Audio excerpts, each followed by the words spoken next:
Hello and welcome. I'm Bob Jimenez, your host for Islam in Contemporary Life. Conversations with Professor Dr. Fathi Osman. Muslims believe that if they open their eyes to others, they see God and thus perfect a relationship that God wants with all humanity. Why? Well, we're all children of Adam. Cultures and ethnicity may vary around the world, but we're all related and bonded in what Islamic scholars believe is a pluralistic world. But does pluralism work? Do we need more than the internet and a world money market to bring us all together? Islam says yes, a universal effort to reach a common understanding with one another without losing our respect for individuality. For the next hour, we're going to be talking about pluralism with Professor Dr. Fathi Osman.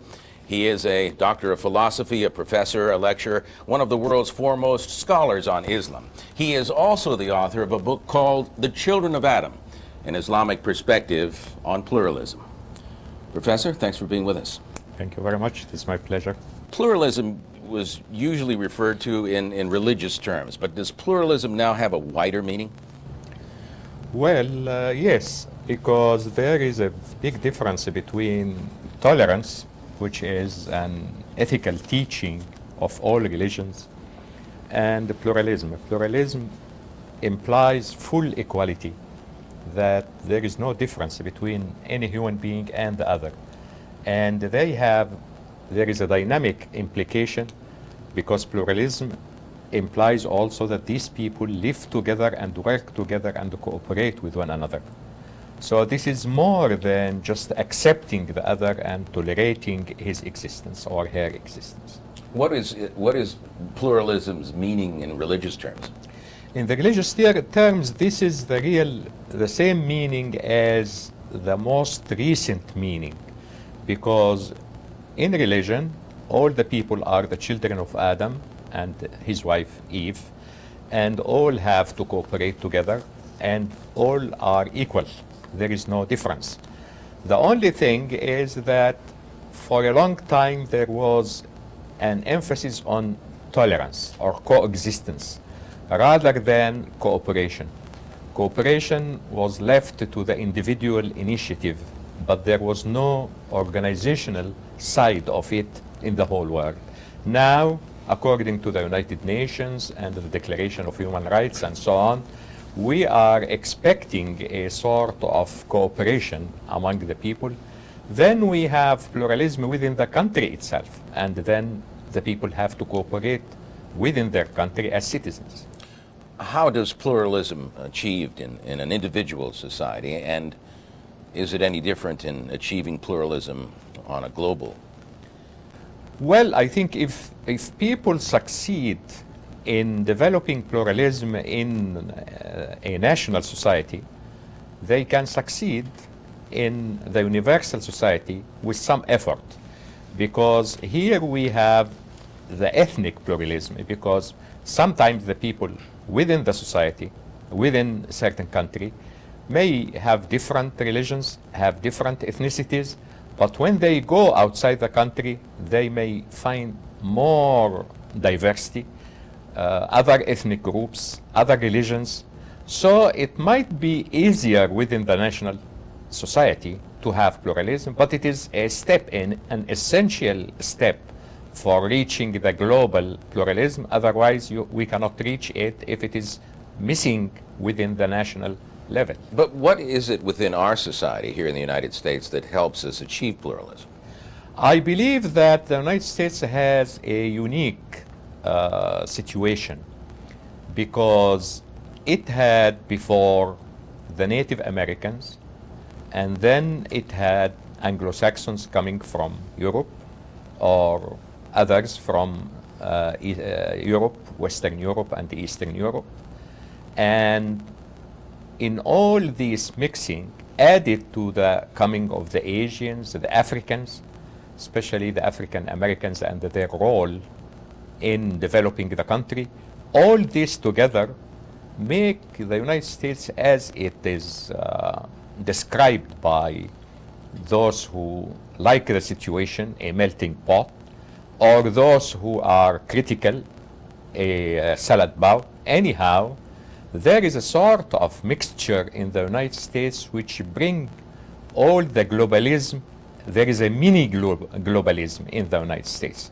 So there is a real chance to start from here and to override all the sensitivities, all the problems between different ethnicities or different faiths or different denominations. Also in the United States, there are many denominations in Christianity. So all this together, I think, gives the United States a chance to provide to the world a sort of mini global pluralism. Is that because it's gone beyond its mistakes of wiping out indigenous people like Native Americans and the way it treated African Americans in a society of slavery for years? Is it beyond that? Has it gotten past that? It is trying to go beyond, and I think constitutionally speaking, philosophically speaking, yes, since the pioneers of the early founders of the United States, they cared about this. But the practice, of course, needed some time to go in the daily life and in the human relations according to what is mentioned in the philosophies or in the Constitution. So until now, we find some signs about racism, about this sort of ethnic hostilities and so on.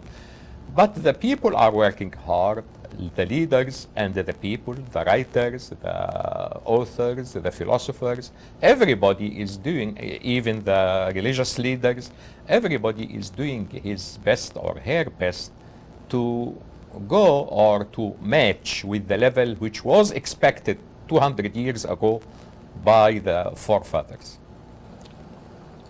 Does pluralism take more than tolerance to work, though? Yes, of course, because tolerance is just accepting the other, while pluralism is working with the other and considering him from the depth as equal and working together in the society. So I believe that pluralism goes beyond tolerance, not accepting the other with sensitivity, with reluctance, with not liking or something like this. No, you have to feel that the other is completely equal, and you have to feel that you need to work with him, and as well as he or she needs to work with you, and that the society flourishes only when you work together. Professor, how do the revelations of God to Muhammad show people toward pluralism? It shows people towards pluralism the same way as all religions, by guiding them to the Creator. Because when the people focus on the Creator, they find that all creation in its diversity is still equal in being a creation. While if they focus on themselves, they will have the egocentrism, and every group may think that it is better than the other. So I think the direction is very important. When you have the direction towards the Creator, you will be enriched by the diversity of creation and the differences in creation, and I am talking all creation, including the human creation. While if you concentrate on the creation, and specifically the human creation, then every group can find privileges or advantages or something in its own group, while it looks to the other as something alien and something strange and something inferior. So looking to the other is very important, and this full equality with the other comes when you look to the Creator. If we can find a consensus or uniformity in our religious beliefs, is it possible to find the same uniformity or consensus in detailed matters and more refined matters of society? I don't think so. I think even within one faith or one denomination, and also one ethnicity with regard to the ethnic aspirations and so on, you will find differences in interpreting these aspirations or these principles of unity in any faith, because the human mind is individual, and the free will individualizes the human being more. according to the free thinking and to the free will, you will have always a variety of interpretations. So, in spite of these interpretations and differences in the details, if people can agree on the common grounds, then they can work together and they can feel the equality, and they will feel in this diversity richness, not contradictions and limitations. So, in other words, we respect the common ground that we all share, but we respect each other's individualities. Of course, because I don't want pluralism should not be an excuse for abrogating or canceling or ignoring or abolishing the other and his or her identity, cultural identity, ideological identity, political identity, religious identity. It is not an excuse for that. To be pluralistic, that means that we have a collectivity of no people or no one. No, we want everyone to be himself or herself, and then we have a wise and a positive and constructive collectivity of people who know their identity very well, and they know also and respect the identity of others. That hasn't been easy historically. There have been governments and peoples and groups who've wanted to dominate others ideologically and politically. That's true. That's true. And also the power, the human being, the human selfishness and the ego. When, according to the Bible and according to the Quran, when we had two children of Adam, they fought one another and one killed the other. And for a crazy excuse, that is, one was accepted, his sacrifice was accepted by God, and the other, his sacrifice was not accepted. So for such a thing to be closer to God or to be accepted by God, one killed the other. So we had always this egoism or egotism and selfishness and abuse of power. We had history of empires all over history in which the big or the superpower tried to suppress the others and ignore the rights of the subjects. Even the word subject within the national level or the imperial level, that means that the citizen is a subject to the ruler. So it was not easy, and it took us a long time and a long journey and a lot of efforts to reach the simple principle which is expressed in all religions. But to reach this fact ethically, spiritually, legally, practically, it took us all this journey with a lot of bloodshed, with a lot of conflicts, until we realized that we cannot live in this world. The world cannot be monopolized by one ethnicity, by one religion, by one power, by one emperor, and we have to work together if we want really for all of us to flourish in this world. Are there any particular events in history that say we're waking up to the idea that we can't live apart, we can't be pointing missiles at one another, we have to open our borders and our minds and our cultures to one another? I believe that in the old world, especially speaking about the Muslims, because here not because of any bias, but because the Muslims did not know the feudal system. Something unique happened in the medieval times, that with regard to Muslims, that they had no feudal system. So they went from a place to place, from a country to country, lived with different ethnicities according just to the economic motivation, to earning their living, either in commerce, in business, in agriculture, in anything, importing, exporting, navigation. So it was easy to go from one place to another, and it was easy to describe a person, especially the outstanding figures, because in all the history they care about the prominent figures, that a person was born in a place and lived in a place and died in a third place and was buried there. And many of the graves are misleading, because you find people buried in certain places in which they never lived, but it happened that they were buried there. They were there in the time of death.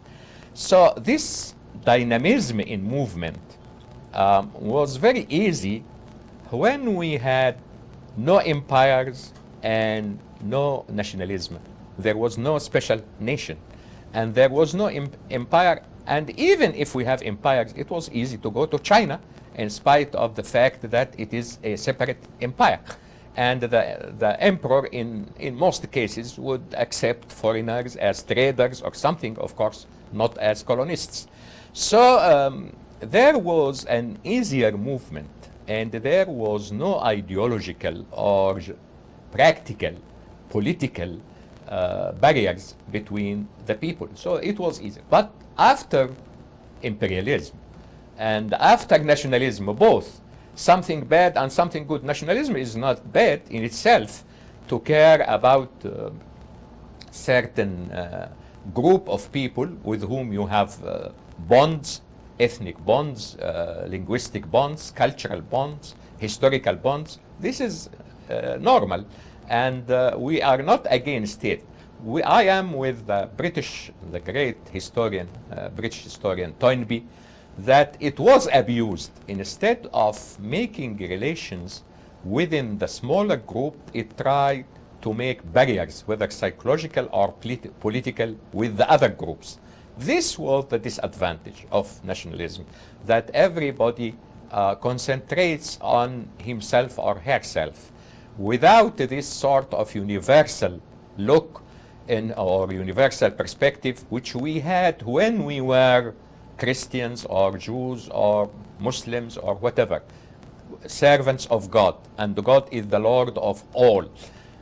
This, of course, was restricted when we had this national side, and here nationalism might be connected with chauvinism, with a sort of superiority complex, looking to the others from above, not really Nazism, but a sort of Nazism in lower degrees in certain nationalism. Let's move to the Quran and how it addresses pluralism. The Quran's view of racial and ethnic differences. It admits it as a fact, but not as a barrier, and as a sign of the diversity of God, of God's creation. That God's creation has a lot of variety, and in the human beings, the Homo sapiens, in spite of the common sense and so on, there are physical, linguistic, cultural differences, sociological differences between these nations or these groups, human groups all over the world. But this is not a barrier. It should enrich the people. And the people are taught by the Quran to recognize these differences. And recognize is not as we know it in lessons of geography, that other ethnicities exist or other languages exist, but really to recognize how to work with them and what are their merits and their limitations and what are our merits and our limitations. This is the recognition which is required and which happened when the people moved at the individual level, not after now having political relations and nationalities and passports and all these things. And that is what the United Nations is trying now to reach this level of making the universal citizen, that everybody is citizen in every country. How important is human rights in the Quran? It is very important because according to the Quran, it is from God, not from the human being. It is not a grant from a king or an emperor. It is not a philosophy. It is a faith that God has created the children of Adam equal and has conferred on them dignity. And the dignity is a word which is comprehensive. It implies fulfilling the responsibilities and demanding the rights, not only having the rights without responsibility. dignity, because a person who does not fulfill the responsibility has no dignity. He is or she is an opportunist, takes the rights and ignores the responsibilities. So dignity is a very, very accurate word. And this dignity is represented, according to the Quran, not only in the moral way or in the religious way. It should have representations or implementations in the economic field, because if a person does not find his or her needs, he cannot or she cannot feel dignity. So it is represented in, according to the same verse, this dignity in earning the economic needs for the human life, and in moving all over the world easily without any restrictions. According to the Quran, the human being is given life to live in the world as a whole. So these are the manifestations or the representations or the implementations of the dignity: material and geographical, moving all over the world. What does the Quran say specifically in regards to equality about men and women? According to the Quran, they are very equal from the early beginning. We haven't in the Quran something that Eve was created from the rib of Adam. Both are created from the same source, and it is nafsun wahida in Arabic. That means the same spirit or the same spiritual source. So they are both equal from the beginning, and during all life they are equal. They are equal in the family, in fulfilling or in running the family affairs. Family affairs should be run based on mutual consultation and mutual consent, not consent only, which gives confidence without consultation, and not consultation which does not lead to consent. But they are both required in running the family. And in the society or in the country as a whole, males and females both are responsible in speaking up, in criticizing anything wrong, in advising for anything right, which is called in the terminology of the Quran, enjoining the doing of what is right and forbidding the doing of what is wrong. And this is a responsibility for the man and the woman, for the adult, and even for the young person. He is supposed to be educated to do that since he is a child. How should Muslims, particularly devout Muslims, deal with people of other religions? Well, the practice is not always the ideal thing. Muslims are not infallible, and they make mistakes, and of course they were influenced by bad experiences, bitter experiences during wars, the Crusades, the colonial experience. All the relations in history between different religions was not always good. When the relations were good, like in Spain, for example, in Middle Ages, we had these wonderful relations between the Christians, the Muslims, and the Jews.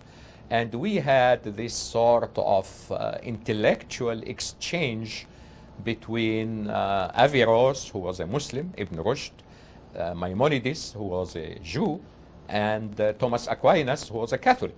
So in good times, there was a sort, whether there was an agreement on all the opinions or difference, but the exchange happened. And there were cordial relations between all these components of the societies. But in modern times, after having this patriarchal attitude, that it is a society of men, and of course this was strengthened by having this military attitude, that if the power has to be the source in settling the differences, then men were more powerful physically. Automation and the mechanization was not there to give the woman another power rather than the physical or the body power. So in that time, the patriarchal system and the political system, tyranny, even within the Muslim countries, they were not always run by just monarchs. They were run sometimes by despots, colonial system, and oppressing always the peoples. In all this atmosphere, there was an attitude towards oppression. And I don't claim that always the relations with the other, whether the other was a different ethnicity or a different gender or a different faith, was the ideal which is expected from those who believe that all people are the children of Adam, according to the circumstances. But we should not mix always the sources with the historical circumstances. So the historical circumstances come up and down, may comply with the teachings of the religion or may deviate, but the sources are still guiding, and we should insist that these sources guide, and we should not get fed up with these sources just because they were abused. Everything could be abused. The civil rights could be abused. The Constitution could be abused. The Declaration of Human Rights of the United Nations may be abused, but we should stick to it to achieve the ideals and the principles which are there. In that case, would you encourage other Muslims to visit synagogues, go down and spend time at the cathedral, attend a mass? Yes, of course. This is required, and this is what happened. It's required. Yeah, it is required, and that is what happened, and it is taking place now. For a certain time, probably there was cautiousness, there was sometimes lack of confidence, but these were the exceptions, but not the general rule. As a matter of fact, the general rules were Muslims go to non-Muslims in their feasts, congratulate them, participate in any festival made by others. And the Prophet himself received the Christians who came to him from Najran, from the south, to inquire about his message and so on. He received them in his mosque, allowed them to pray in his mosque, directed them to the direction to which they like to pray. Everything happened in a very easy way, in a very smooth way, in a very warm way. But what is the nucleus, though, of differences between Muslims and others? What's the reference point? The reference point, I think, there is something, of course, there are differences in the details.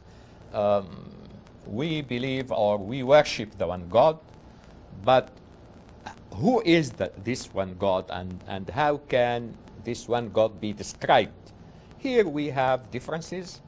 Would Jesus be the Son of God in its literal meaning, or we accept it as a spiritual Son of God, or something like this, as all messengers of God or all prophets? We have these details, of course, we have differences in these details, but this should not eclipse or cover or overshadow the general background that we believe that there is a creator for this world, and we shall go back to this creator, and there is a day of judgment, and there is accountability, and there are moral values on which all of us, all the biblical or the Abrahamic people believe.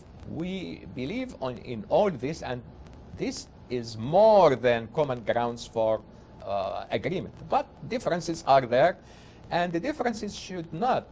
I can ask a Christian about what he believes. He can ask me about what I believe. We can explain to one another. And realizing or recognizing the difference does not mean or should not mean hostility between one another, but better understanding, because it is better to understand the differences from the same source rather than reading about it in a book which may be distorting the facts.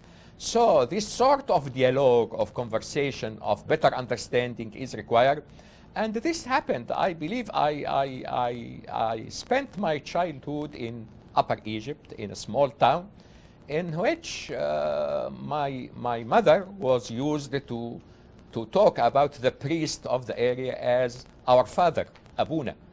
And not any priest in Egypt, at least at that time, at that early time, was called rather than father. From Muslims, from Christians, from anybody. He is the father. He is the father of all.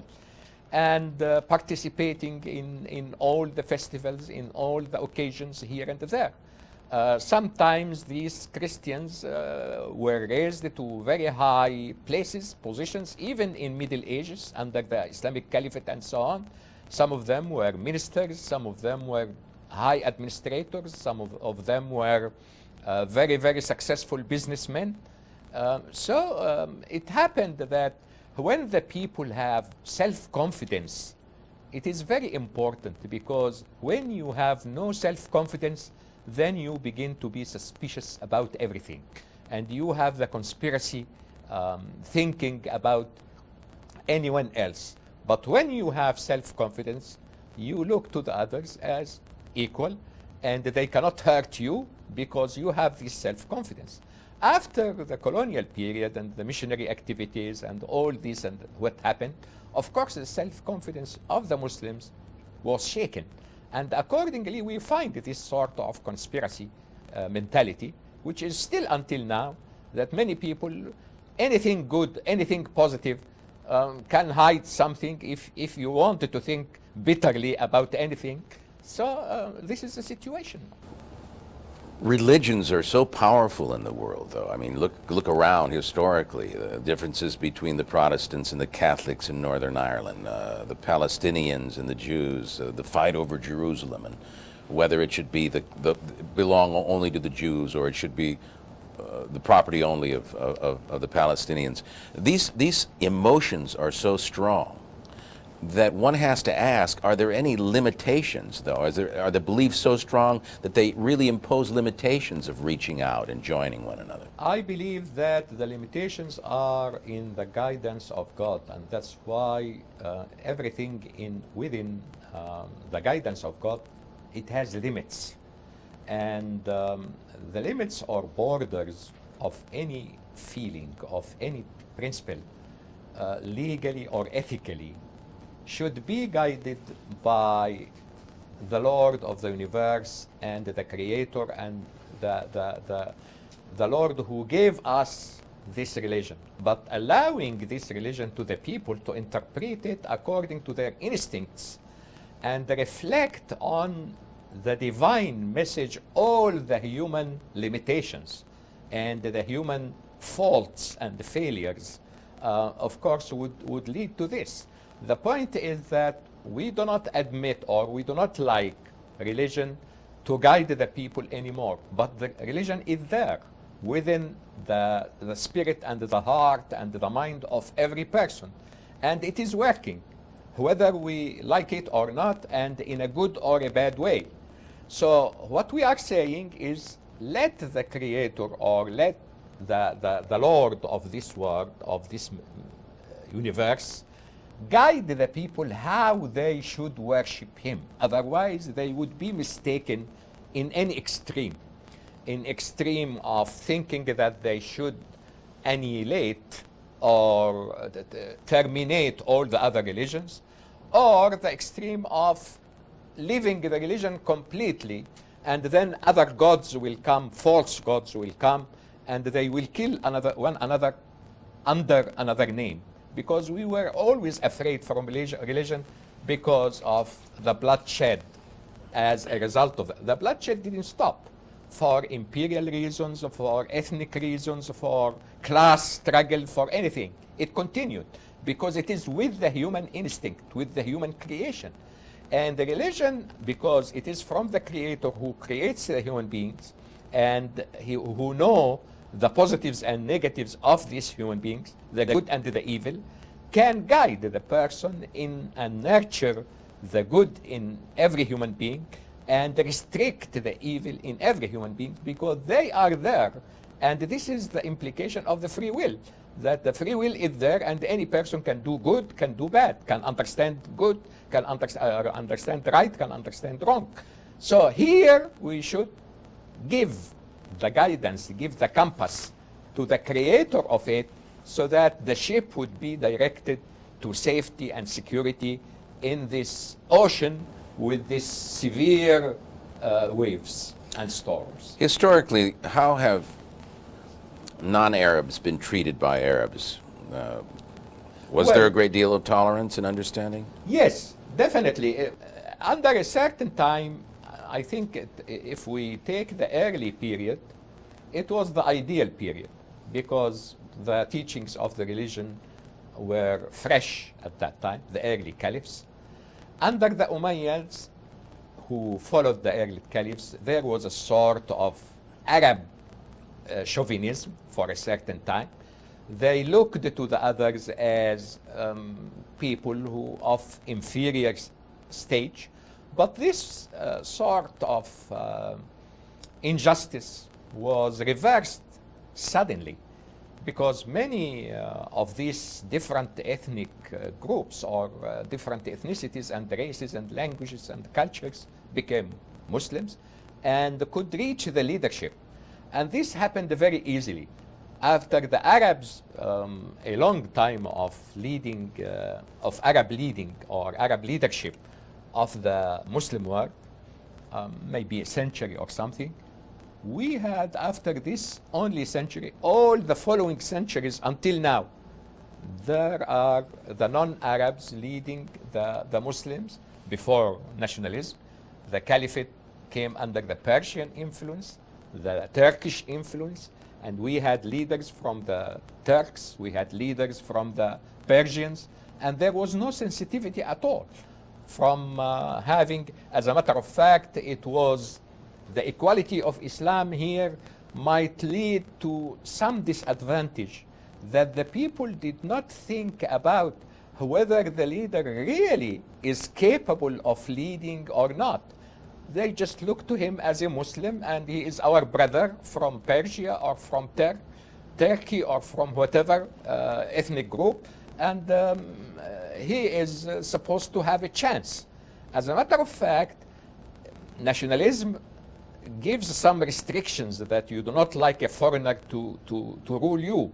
With the Muslims, they became open according to this universality to any person who is Muslim, of course, who should be a Muslim, but can get the leadership. With the colonists, it was different because the colonists, it is not just because they were Christians, but because of their way of ruling the Muslims and the oppressions. I can claim historically, and I think any historian can see this, that the Crusades were forgotten until they were revived by the colonial experience. Muslims forgot completely anything about Crusades. Even the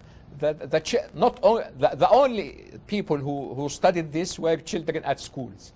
But the society, the Muslim society, the Muslim masses forgot completely the Crusades as an historical experience until it was revived by the colonists and the missionary activities, and then they began to be reminded, oh, in the past it happened so and so and so. The same thing, it happened with regard to Judaism, with the Jews. There was a bad experience in Medina, but just after this bad experience, the Jews were a part of the Muslim society everywhere and were a very constructive element in the Muslim society in Muslim Spain. So it happened that the experiences, the bad experiences, can be forgotten if something positive can overflow and cover and overwhelm this past experience. But when the present reminds with the past, there is an accumulation of bitterness and it explodes in conflicts. Where are we now, though? For example, how would a non-Muslim be treated in an Islamic state? I can say in general, it is positive.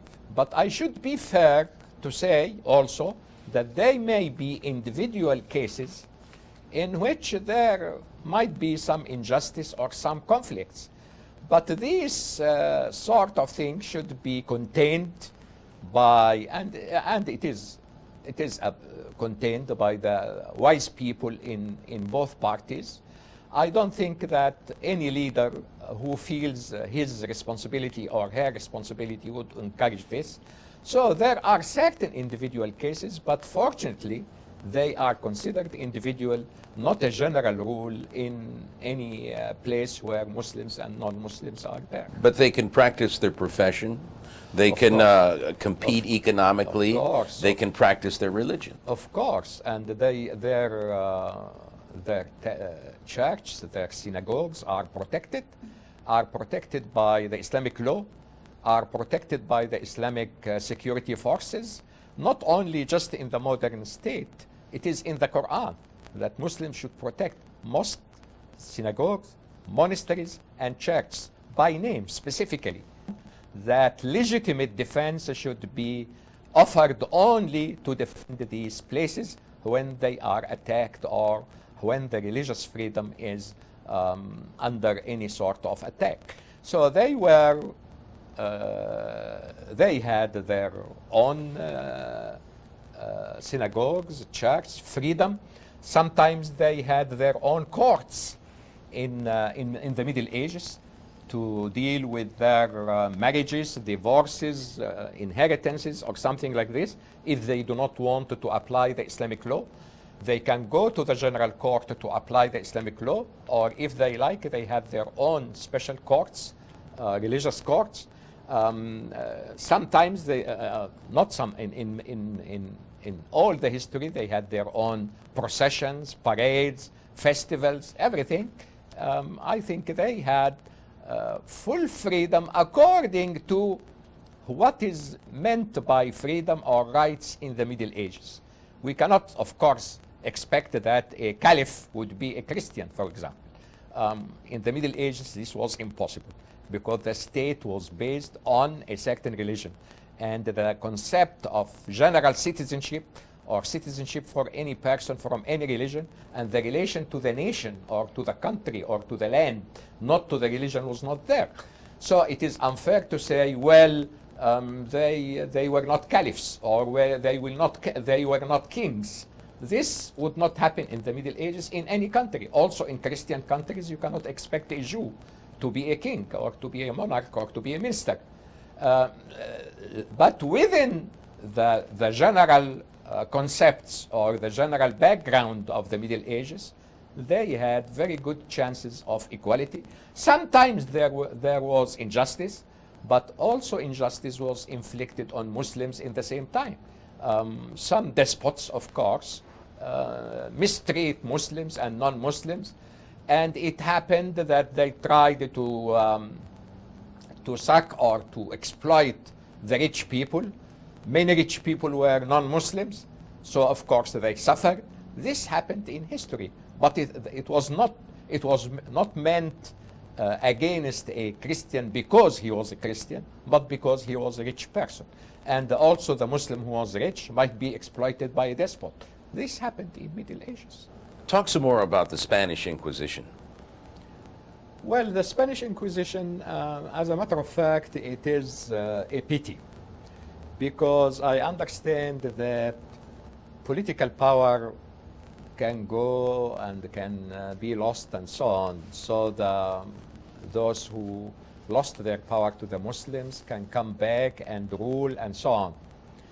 But to let the people of other faiths suffer from this and to consider that it is a sort of religious treason, not just a circulation of power according to different factors, and considering the Jews and the Muslims responsible for allowing the Islamic rule in Spain, which was a period of civilization and so on, letting the people suffer for this reason and using cruelty and really a very, very cruel way of inquiry and torture in inquiry and in punishing these people. It was really a pity that this was under the cloak of Christianity. It is something that Christianity has no responsibility about it, but of course it is narrow-mindedness and selfishness and ignorance of this period. it was ironic, really, that these people, when they became the rulers of the country, they used all the remaining elements of the Muslim civilization in architecture, in painting, in all their civilization, because they were in the north, isolated, and they didn't benefit from the civilized part of their country. And they had to rely on the architects, on the masons, on every person, every artist, every craftsperson, every doctor, every scientific person in building their country. And this is very clear now in their palaces.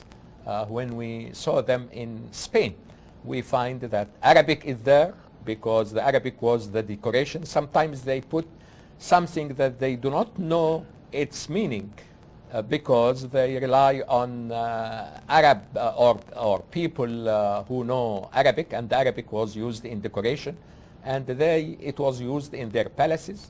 So it was really a pity that we have this bad experience in the relation, and I am aware now that Spain is trying to revive the heritage of the Muslims when they were there, to say that it is a period of the Spanish history. And of course, the Spanish scholars of Islamic studies had a very marvelous effort in this way. But still, of course, and in the south, you find in Spain until now, there is a feeling, without the government, without anything, there is a feeling of respect for the Arabs. Now many Arabs go to Spain in tourism or to spend time or something like this. So it was a bad experience, but of course, and it was led not by Christianity, but by the arrogance and the injustice of the people in that time, who thought that Islam or Muslims should suffer because they allowed the other. And I believe that the same thing was repeated in Bosnia, because the Bosnians are Slavs who were converted to Islam. They had nothing to deal with the Turks or the Ottoman Empire, but they are punished by the Serbs, who consider them traitors, that they betrayed Christianity by accepting Islam. I think all this sort of narrow-mindedness and egocentrism or egotism or something like this would vanish gradually by the spread of education and understanding that if I have a different faith or a different political situation or a different ethnicity, this does not make me your enemy. And the writings of the Orientalists, how did Muslims react? Well, the problem here, the Orientalists had sometimes very, very positive thing in dealing with the Islamic and the Arabic heritage, knowing Arabic and Persian and these Islamic languages, trying to publish some of this heritage, the manuscripts and so on. But the problem is about the intentions. Were they, especially in the beginning, doing this for the sake of knowledge, or to use all this information against Muslims, or giving it to be used by the colonists to oppress and suppress the Muslims?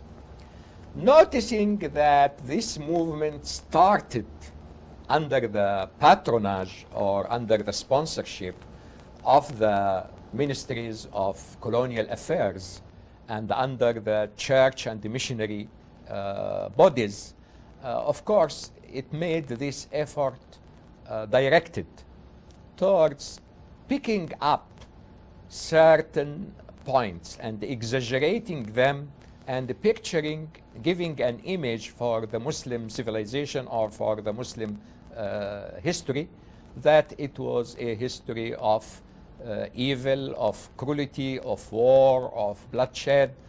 But to make this a general picture or a general rule or a general image, this was the wrong thing of the Orientalists or the so-called. Now the scholars who are dealing with Islam are trying to abandon this sign or this label because of its disadvantages and its abuse.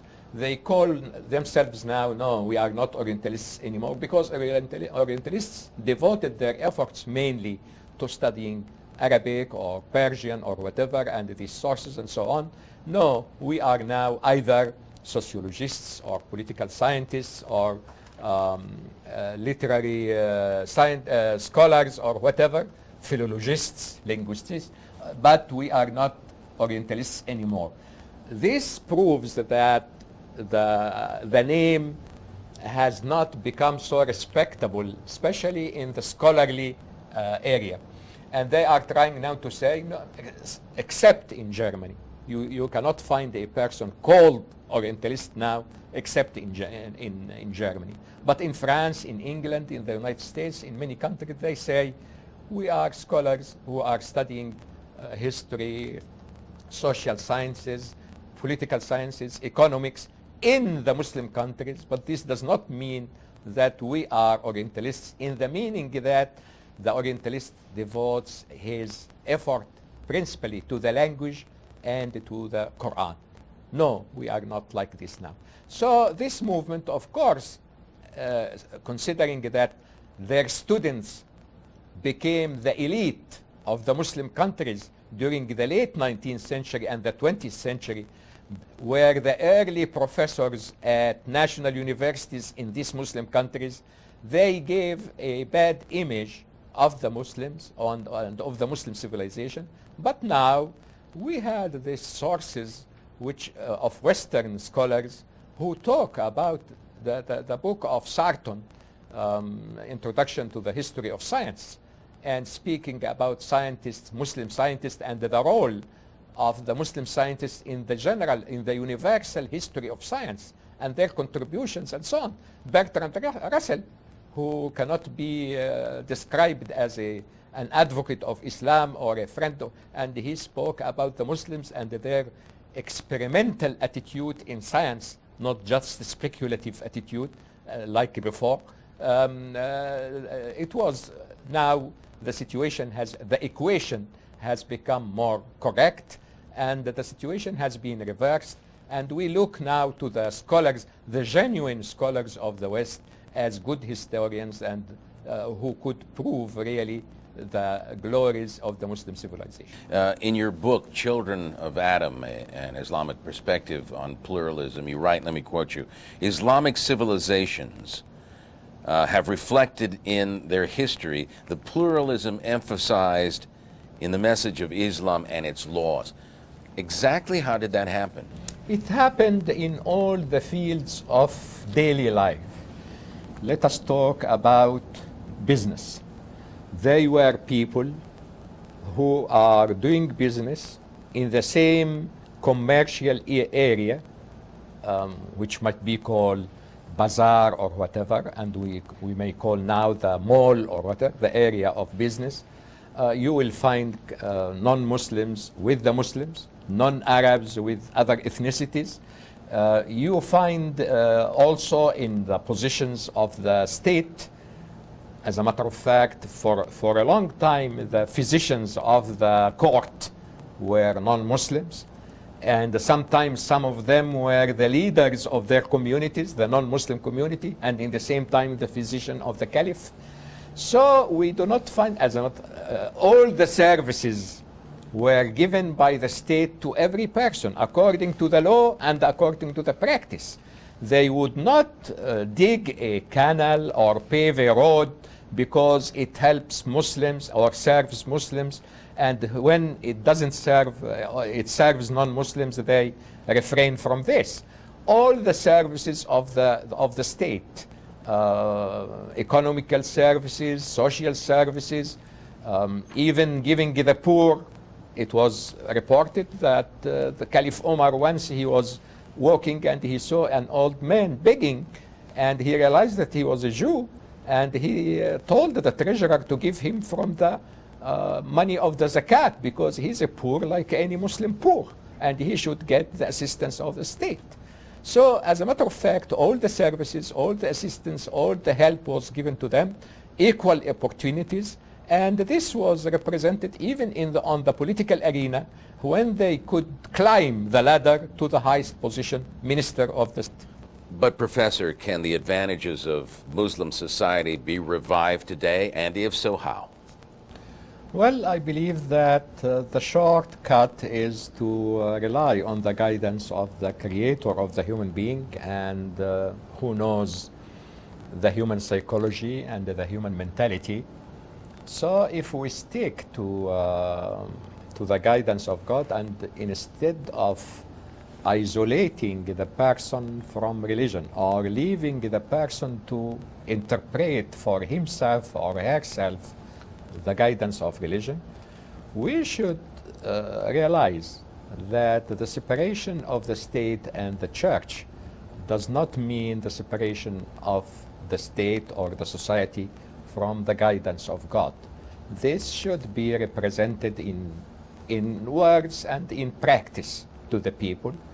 The Muslim leaders, as well as all religious leaders, are invited to make the houses of worship, mosques, synagogues, churches, monasteries, places of real brotherhood and fraternity. They should invite others, and this is happening in America now. I think that it might be, according to my knowledge, the only place in which mosques are visited by non-Muslims every Friday, and they have a separate place for all the non-Muslims, chairs, so that they should observe the practice of the worship without participating in it. If the churches do the same, and I think they are doing, and by the way, here historically, for a certain time, the monasteries all over the Muslim world were considered the places of offering hospitality to strangers. And many Muslims went to these monasteries and received their hospitalities, including the kings, the Muslim kings, and so on. In Egypt, for example, there are very famous monasteries, and they were visited by the kings before and by the presidents later. So it is possible by returning to the source. This is number one. Number two, we have to facilitate this or implement this in our daily life, in our schools, in our associations, in all the places of mixing, of gathering. We should revive the tradition that in Christmas, all Muslims should go to the church and offer their congratulations. In Muslim feast, for example, I for a long time, especially before, but now the situation is different, I used to send cards in Christmas to all my teachers, to all my students, to all. Many of them do not respond, not in that time, they send their thanks, but for my feasts, because they do not know them.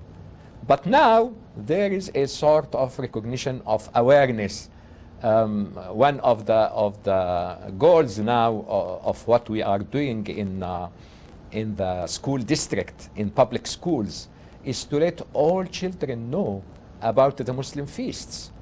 So, and the teachers themselves talk about this. This is a very positive sign in Los Angeles as a cosmopolitan area and as a multicultural an implementation of the multicultural policy. This is very important. From childhood, let the child be aware that he is not alone in this world. I saw once a wonderful piece of literature. A white person in South Africa, his child was playing in the garden, and for the first time, a black child approaches, and they stand one seeing the other, and how they react for some time. Of course, this was very strange for the white person, for the white child, and after some time, certain time, all the ice melted, and they began to communicate. Although they do not know the language, they began to communicate as children. Communication is very, very important, and if the church restores its place as a place of gathering, not as a place of preaching. And the mosque in Arabic is al-jami', that means it collects all the people or gathers all the people, that all the people can go there. And as the Christians came, when they came to visit the Prophet, they visited him in the mosque. The worshipping places, the schools, the society, the families, and the neighborhood, and all this can help in reaching this. In addition, of course, to the Constitution and the law, I believe completely in the equality by law, sanctioned by law. Anti-discrimination should be observed and should be inquired and should be punished whenever it is there, administratively, economically, in every field. Well, it's a two-way street, though. I mean, the other side has to look into the rich traditions of Islamic pluralism, not only in its religion, but its civilization. There's a lot there to offer, a lot to teach the rest of the world, right? That's very true, and it is the responsibility of the non-Muslims as well as the Muslims. The Muslims also, they have their suspicions, and even if they live in the United States, they may live in what I may call psychological ghetto or intellectual ghetto. They isolate themselves from others. Everybody should go the extra mile, should try to make the initiative. Of course, not all the people are the same with regard to sociability, but everybody, according to one's ability, has to try to approach the other and to know that my neighbor is only neighbor, whatever his faith may be. My friend at school, my colleague in business, in any field, I have any human being, another human being beside me. And this is emphasized in Islam not only with regard to Christians and Jews, because Muslims believe as a part of the dignity, the human dignity, that every human being has a spiritual compass created in him by breathing from the Spirit of God in Adam. And we inherited all this. And whether we used it or not, or abused it, it is there. It is working, and we have just to use it in the best way. What is the role of the messages of God and so on? It is like the catalog of the refrigerator. The refrigerator is equipped and is manufactured to work in a certain way. The catalog would let you use it in the best way. The message of God would let you use the spiritual compass in the best way. But it is there in the human being, in the Tibet, in the jungle, in every place. You've been on Earth many years. You've lived a lot of history. You've seen a lot of history. Are you optimistic that eventually the world will achieve global pluralism? I am very optimistic, really, and I see a lot of signs. In spite of all the shortcomings of the United Nations, I believe that it is a step forward. I believe that the visits of the politicians to different places, the tourism now is a very, very important thing. Tourists go to Turkey, of course, for tourism, for enjoying the weather. Tourism and Morocco are heavily visited by tourists, and tourism is one of the main resources of the state. And of course they see, in addition to geography and the climate and weather and all these touristic or historic areas, they see also the people, and they come impressed by this. Muslims are now a part of the West for a reason or another, economically, politically. They are in the United States, they are in Europe, in many countries. Who could imagine that in Sweden or in Finland or in Denmark there is a lot of Muslims there and a lot of Arabs there? So Muslims on their turn are living in the West and seeing that the West are not these drunk people. They're the people full of lust, just sex all their lives. No, they find that they are hard workers and they are earning their living in legitimate ways, and they are not all people who rape or steal or rob or all these things. In the same times, Westerners go to the Muslim countries and see they are people living like other people, not terrorists, not every child having a gun, they do not kill others, and they live very peacefully, and they are welcome any stranger, any foreigner, any visitor. So I believe that the dynamism or the mechanism of the modern society is making the people approaching one another, communicating one another, and then you have the marvelous globalism represented in the internet. You can visit any place in the world, listen to any Muslim, argue with any Muslim, listen to any Christian preacher. It is a marvelous. We thought before that the radio and the television are the marvelous channels. Now we have the internet. Doctor, we've run out of time. Thank you very much for being with us. Thank you very much. It's my pleasure. And thank you. You've been watching Islam in Contemporary Life, Conversations with Professor Dr. Fathi Osman.